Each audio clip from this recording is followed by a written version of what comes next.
ମୁଁ ଆଦିତ୍ୟ ପାଣି ଛତାଧାର ନିଯୋଗ ଅଛି ମାଧବାନନ୍ଦ ଜୀଉ ମନ୍ଦିର। ଏଇଟା ମାଧବାନନ୍ଦ ଜୀଉଙ୍କର ଭୈମ ଏକାଦଶୀ ମାଘ ମାସ ଏକାଦଶୀ ତିଥିରେ କରାହେଉଛି। ଜଗନ୍ନାଥଙ୍କ ମାମୁଁ ଘର ବୋଲି ସାଧାରଣରେ ଏଇଟା ଗୋଟାଏ ବିଶ୍ୱାସ ଅଛି ଏବଂ ସେହି ଅନୁଯାୟୀ ଜଗନ୍ନାଥ ସଂସ୍କୃତି ସହ ମାଧବ ମନ୍ଦିରର ଯେଉଁ ନୀତିକାନ୍ତିର ଅତ୍ୟନ୍ତ ଅଙ୍ଗାଙ୍ଗୀ ଭାବରେ ଜଡ଼ିତ ଥିବା ଅନେକ ଗୁଡ଼ିଏ ନୀତିକାନ୍ତି ମାଧବାନନ୍ଦ ଜୀଉ ମନ୍ଦିର ଏବଂ ଜଗନ୍ନାଥ ମନ୍ଦିରଙ୍କ ସହ ସମ୍ପର୍କିତ ଅଛନ୍ତି ଏବଂ ସେହି କ୍ରମରେ ଏଇଠି ମାଧବରେ ଯେଉଁ ଏକାଦଶୀଟି ଚାଲିଛି ଭୌମ ଏକାଦଶୀ ସାଧାରଣ ଭାବରେ ବଡ଼ ଏକାଦଶୀ ବୋଲି ଲୋକେ କୁହନ୍ତି। ବର୍ଷ ତମାମ ଶ୍ରଦ୍ଧାଳୁମାନେ ଅପେକ୍ଷା କରିଥାନ୍ତି ମାଧବଙ୍କର ଏଇଠି ଯେଉଁ ପବିତ୍ର ପର୍ବଟି ଅନୁଷ୍ଠିତ ହେବ ଏବଂ ସେଇଥିରେ ବୁଡ଼ ପକାଇବା ପାଇଁକି ପ୍ରାଚୀ ନଦୀରେ ବୁଡ଼ ପକାଇ ମାଧବାନନ୍ଦଙ୍କୁ ଦର୍ଶନ କଲେ ଗୋଟାଏ ଅନେକ ଜନ୍ମର ତପ ମିଳେ ବୋଲି ଫଳ ମିଳେ ବୋଲି ଗୋଟାଏ ବିଶ୍ୱାସ ଅଛି ଏବଂ ସେଇଭଳି ଭାବରେ ଆଗାମୀ 8 ତାରିଖ ଦିନ ଫେବୃଆରୀ 8ରେ ମାଧବାନନ୍ଦ ଜୀଉ ମନ୍ଦିରରେ ବଡ଼ ଏକାଦଶୀ ପାଳିତ ହେଉଛି। ତ ଏଇଥିରେ ପ୍ରଶାସନ ସେବକ ନିଯୋଗ କମିଟି ଉପଦେଷ୍ଟା କମିଟି ମନ୍ଦିର ଟ୍ରଷ୍ଟ ବୋର୍ଡ ସମସ୍ତଙ୍କର ସହଯୋଗରେ ଅତ୍ୟନ୍ତ ଶୃଙ୍ଖଳାର ସହ କରାଯିବା ପାଇଁ କି ସବୁ ପ୍ରକାରର ପ୍ରଯତ୍ନ କରାଯାଇଛି।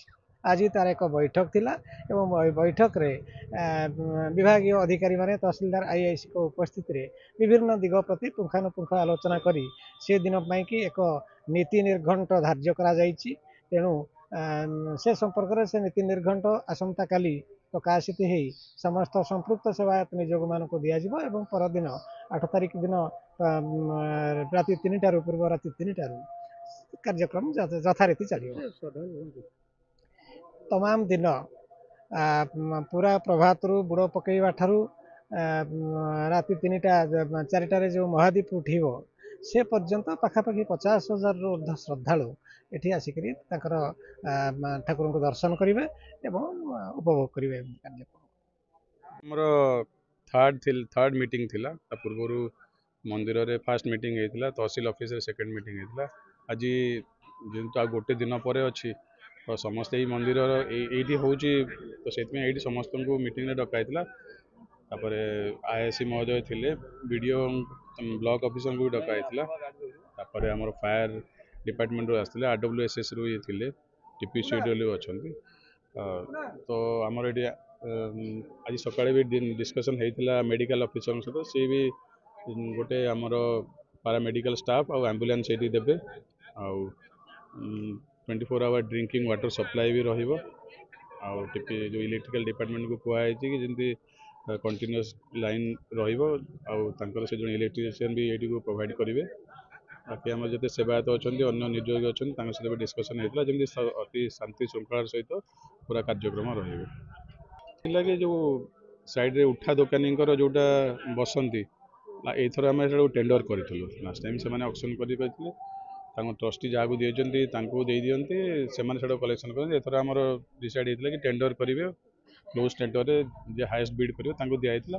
ତ ତାଙ୍କର କିଛି ଅଭିଯୋଗ ଥିଲା କି ଯାହାଙ୍କ ନିଜ ଜାଗା ଅଛି ତାଙ୍କ ଘର ଆଗରେ ସେମାନେ ପକାଉଛନ୍ତି, ସେଇ ଜିନିଷଟା ଆମେ ଏନ୍ସ୍ୟୋର କରିଥିଲୁ। ଆଇଆଇସି ବି ଲାଷ୍ଟ ଟାଇମ୍ ଆସିଥିଲେ, ସେ ବି ସେଇଟାକୁ ତାଙ୍କୁ ଇନଷ୍ଟର୍ସ କରିଥିଲେ କି ଯେଉଁମାନେ ଟେଣ୍ଡର ନେଇଛନ୍ତି ସେଇମାନେ ହିଁ ଦୋକାନ ପକାଇ ପାରିବେ, ଅନ୍ୟମାନେ କହିପାରିବେ। ସେଇ ଜିନିଷଟା ଏନ୍ସ୍ୟୋର ସେ କରିଛନ୍ତି ଏଥର।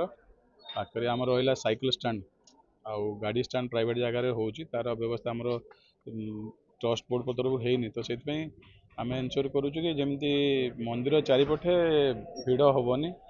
ଆଉ ବାକି ଯେଉଁ ଲୋକମାନେ ଆସିବେ ଦୂରରୁ, ଯେଉଁମାନେ ମନ୍ଦିରକୁ ମାନେ ଯେଉଁ ଏକାଦଶୀ ସହିତ ସମ୍ପୃକ୍ତ ନୁହନ୍ତି କି ଯେଉଁମାନେ ଏଇଠି ଆସିବେନି ତାଙ୍କର ଯେମିତି ଅସୁବିଧା ନ ହୁଏ, ତ ସେଇ ଜିନିଷଟା ଦୂରରୁ ତାଙ୍କୁ ଅନ୍ୟ ଗୋଟେ ବାଇପାସ୍ ରୁଟ୍ ଗୋଟେ ବନେଇ ଦିଆହେଇଛି, ତାଙ୍କୁ ଇନଷ୍ଟଲ୍ କରିଦିଆଯିବ କି ସେଇପଟେ ସେମାନେ ଯିବେ ଭିଡ଼ରେ ଆସିକି ବହୁତ ସମୟ ଅଟକି ନ ଯାଆନ୍ତୁ।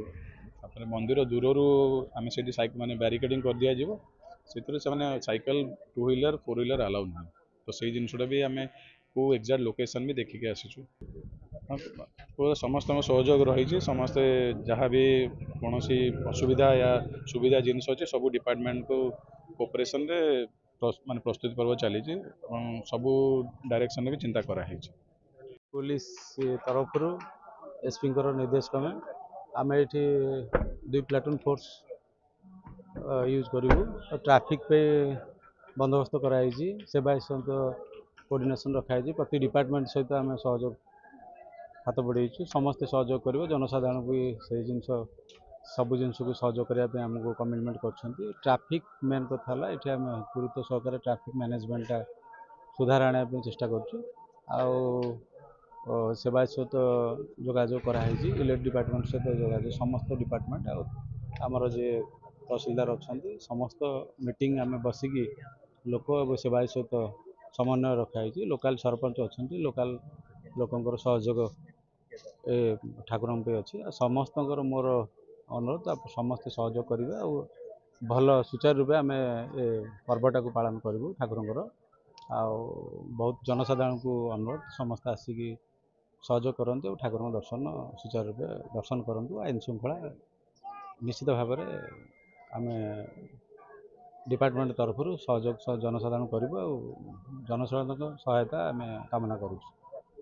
मो ना बाबूराम मल्लिक माधव सरपंच ये हूँ जगन्नाथ मामू घर माधव याखर बड़ पर्व हूँ भीम एकादशी ये एकादशी रे मिनिमम 50,000 रु लक्षे पर्यंत लोक हुंती या लक्षाधिक लोक को आखि आगे रखी आम प्रशासन साथ कथालु तहसीलदार आसते आईएस आसते विडो साहब आसते कथालु जे केवल भाव में जमी लोक असुविधा न हुए फायर स्टेशन आसते इलेक्ट्रिक वाला आसते सब डिपार्टमेंट आसते ये हूँ प्रभुंर से दिन जन्मदिन से जन्मदिन हूँ प्रथम हूँ जो मानसिक थाए माने नदी रे बुड़ पकई तार महात्मा जो अच्छी आमर प्राची महात्मा प्राची रे बुड़ पकई इठी दर्शन करती जे तांकर मुक्ति प्राप्त पई जेभली मनरे अलिया न थाए से भाव में माने परिष्कार मनरे आसी जे माने दर्शन करेंगे तांकर बहु पुण्य इठू अर्जन करती प्राप्ति हुए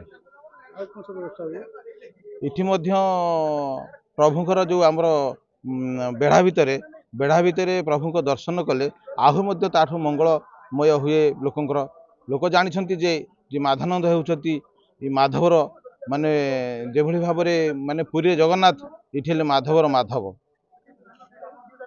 ताकू जी अनुकरण करे कौन सी दुख कष्ट ता मन रहे ये हूँ से भली देवता जहाँकि जगन्नाथ मामू घर। अधिक खबर पाई आम चैनल को लाइक शेयर और सब्सक्राइब करंतु।